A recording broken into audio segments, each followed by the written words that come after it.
Hey, I'm Kendra, and today we're going to make a beautiful fall wreath with a gold rim. So if that's your thing, stay tuned. Fall is in the air, and I'm excited to make a dried fall wreath with you.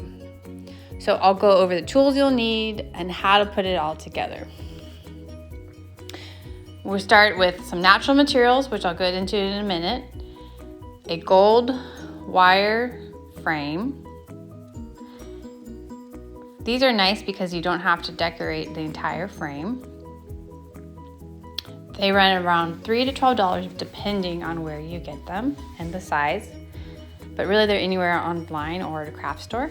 And you're gonna need some floral wire and some floral clippers. So let's get started. These leaves I really love because they come in the red, golden warm tones, and yellow tones. They're called beech leaves. I'll put them in the caption below. Now these were preserved in glycerol to keep them from getting too crunchy. That's another process, but you can buy these already preserved. There's a lot of retailers that sell them online.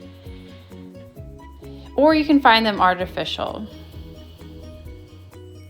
These are some eucalyptus that were dyed, and I bought these from Hobby Lobby. Now, most likely you'll have fall leaves just outside your doorsteps that you might want to use. They may not last for years to come unless they're preserved properly, but you can definitely enjoy them for the season. And if they're not quite the bright, brilliant color you're hoping for, you can spray paint them. A little trick. Definitely do outside. You want to keep the ventilation good, but I won't tell if you don't tell. Nobody will know the difference. These are Caspia. They also come in a nice paprika. Hobby Lobby has these, as well as other retailers. And I found these cute little golden little flowers dried from Michael's.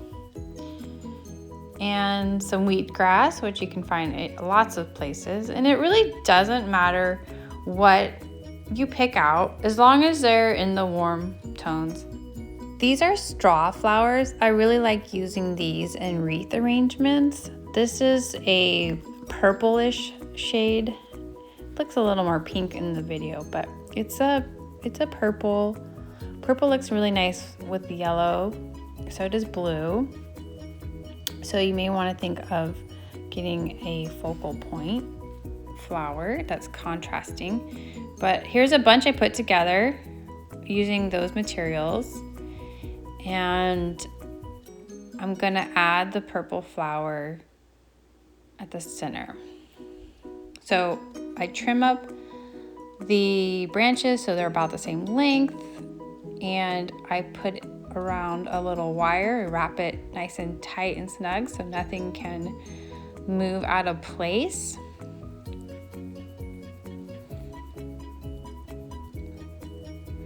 And you'll be making multiple bunches for your frame. Now, with a wire frame, you want to go ahead and do all your bunches before putting them on there. You don't always have to do this, but in this case, with this frame being so small, it's important to have the bunches already secured in place before adding them onto the wire frame. So as you can see, I picked out different straw flowers and different colors of leaves just to give it some variety. And you may find that you have bought all this material and only use a fraction of it. Keep in mind the rest of that material that wasn't used for the wreath would go great in a beautiful fall arrangement. All right, so here is a gold frame that I already started. And now I'm gonna just keep adding to what I already started with. And I have different straw flowers in different colors, as you can see. They're different from each other. And so I want to keep that kind of flow going where I'm not adding any colors that were repeated right before the last flower. So now that my bunch is already secured, now I can attach it to the gold frame using the floral wire. Now this wire will wrap around the gold frame, and I won't actually cut this. So I secure it by going around it a few times.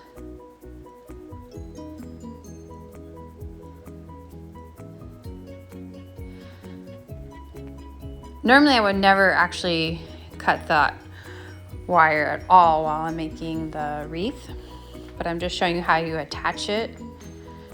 You just secure it, wrap it around a few times, make sure everything's tight, and then once that's finished, you'll start adding your bunches. Okay? So here's my first, well, really my fourth bunch. And I just place it how I feel like it should go. And then I just start wrapping it around.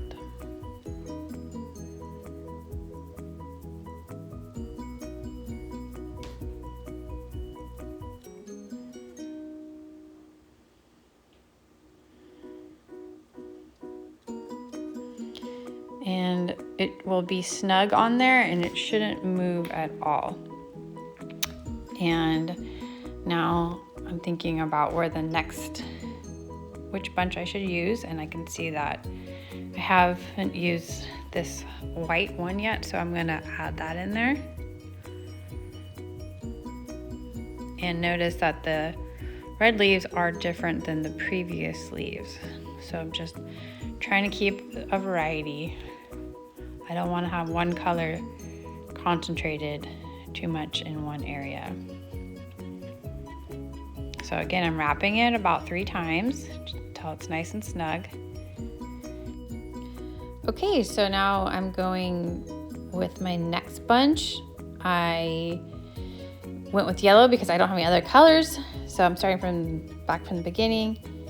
And I want to be mindful of like the yellow leaves being different than the previous red leaves.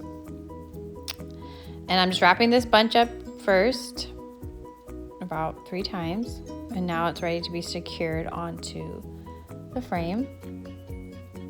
And I just kind of nuzzle it in there. I kind of have to wiggle this other flower to get it to be how I want it, so I reinforce it with the other bunch. And then I kind of pinch down on the frame with the bunch so it's super tight, and then I start wrapping.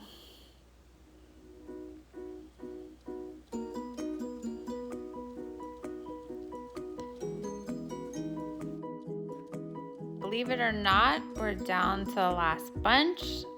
That's what's fun about these frames, is you want to leave a peekaboo.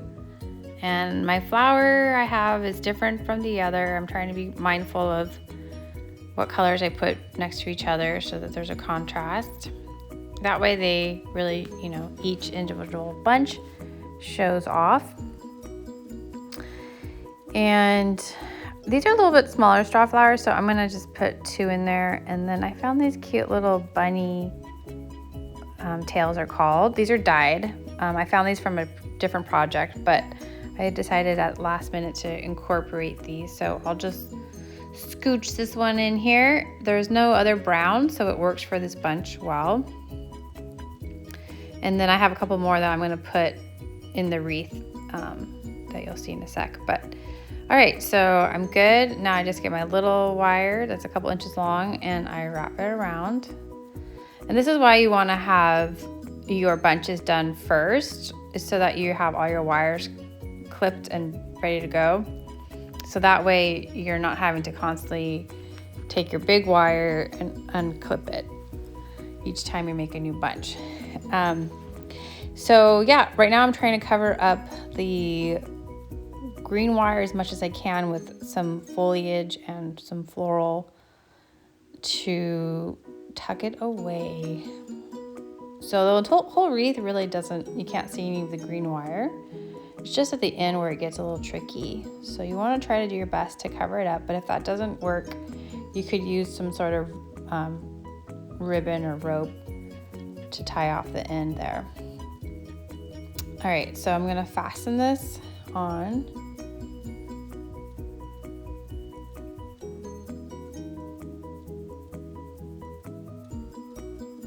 And I'm seeing the wire still showing, so I'm gonna really gently try to pull on the floral, and you have to be really careful when you do this. But you're basically trying to get something bigger to cover up the wiring. And you have to be really gentle, otherwise you could break the flower. So use with caution. Nope. See, just one little piece broke off, but it's okay. I could leave it like this, or I could add a little string, which I think in this case I'm gonna do because I have some lying around. So for this, I'm going to use a little bit of glue. Hot glue works, or tacky glue, craft glue. So I'm going to put a little glue on to start the string, and then I think I'm gonna put glue on the whole bit of stem, the length of the stem, just to give it more security.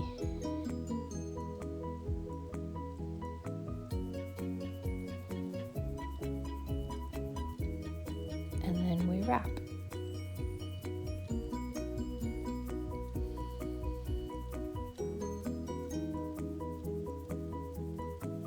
And obviously this stuff takes a little while to dry, so just, you know, keep your finger pressed on there while you're doing this.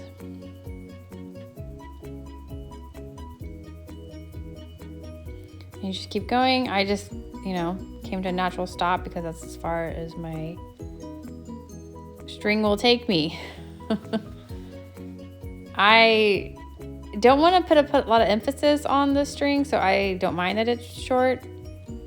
And I want it to be like a neutral color that, you know, doesn't take away from or distract from the wreath. And then you kind of just gotta hold it in place for a minute. Let the glue do its thing. And then I'm pretty good with that. And now I have these other little bunny tails that I said I was gonna incorporate. I wouldn't recommend, you know, adding things after you've already, you know, established everything in its place, because it's always gonna be harder to go and add more in later. But, you know, things happen, and you may decide that your wreath needs something else, a little pop of something. So you go in and you adjust. And so in this case, I found a spot I liked where there wasn't any more brown. And I'm gonna just clip it down so it's closer to the right length. Then I've gotta look on the back side and see where exactly it's coming from. And then I've gotta very carefully find a good placement for it. So I need to just squeeze it in here with this other wire as best I can. It's, you know, it's a fragile material you're using, so it's a gentle process. But eventually it'll get placed in the right spot, and voila. And then I'll add the last little bunny tail. Now notice I use 3 because in decorating and design, it's good to use 3. 3 is a good number. I'm not exactly sure why, but odd numbers work better than even when decorating. So in this case, we've got 3 bunny tails. All right, so I'm gonna just scooch that in there, and I'm pretty happy with overall how everything looks. And once again, you don't have to do the whole gold wire. That's what's fun about these kind of projects. If you like this content, please like and subscribe. It's a new channel, and I love making videos on ideas for your home.